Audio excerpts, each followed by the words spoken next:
What is project కే? అందరూ project కల్కి అనుకుంటారు, కానీ ప్రాజెక్ట్ కుంతి ఏంటిది అంటారా?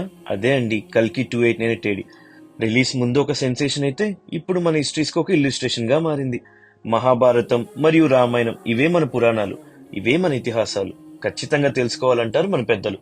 కానీ ఈ జనరేషన్ కి చెప్పే థాట్ ప్రాసెస్ ఎలా అనుకుండగా వాళ్ళే వచ్చారు నాగేశ్వన్ గారు. మహాభారతం ఎన్నో క్యారెక్టర్స్ తో అర్థం చేసుకోవడానికి చాలా కష్టంగా ఉంటుంది, కానీ క్యారెక్టర్స్ కోసం గొడవ పడుతూ అందరు హిస్టరీ మీద రీసెర్చ్ చేస్తుంటే చాలా మంచిగా అనిపించింది. అలా ది బెస్ట్ స్టోరీ మేము రీసెర్చ్ చేసింది మీకు చెప్పాలనుకుంటున్నాం.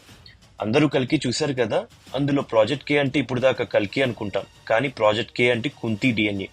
కుంతి అంటే అందరికి తెలియకపోవచ్చు. కుంతి అంటే పాండవులు మరియు కర్ణుడి తల్లి. ఎందుకు కుంతి డిఎన్ఏ అంత ఇంపార్టెంట్ అనుకోవచ్చు. గాంధీవము, అర్జునుడి ఆయుధము, అలానే ఇంద్రధనస్సు అంటారు. యుద్ధంలో తిరుగులేని విజయానికి కారణం ఇదే. అండ్ ఇదే ఖచ్చితంగా గెలవడానికి అవసరమని ఎస్కినికి కూడా తెలుసు. బట్ గాంధీవని పొందాలి అంటే ఖచ్చితంగా కుంతి డిఎన్ఏ అవసరం. దీనికోసమే ఎస్కిన్ ప్రయత్నిస్తుంటాడు.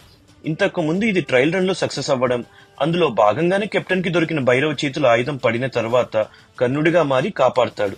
అలానే 1 డ్రాప్ సెరం పెట్టుకున్నా కూడా ఎస్కిన్ లాస్ట్ షాట్ లో గాంధీవని పట్టుకున్నట్టు చూపిస్తారు. సో ఇప్పుడు మళ్ళా నెక్స్ట్ పార్ట్ కర్ణుడు వర్సెస్ ఎస్కిన్, బట్ బోత్ విత్ గాంధీవం ఇన్ హ్యాండ్స్. ఈ evil versus god same powers లాగా. అండ్ ఇంట్రెస్టింగ్ ఎలా ఉంటుందో చూద్దాం. మరి మీరేమనుకుంటున్నారు? ఇది తప్పు అనిపిస్తే మీ ప్రెడిక్టెడ్ వర్షన్ కింద కామెంట్స్ లో చెప్పండి. Thank you.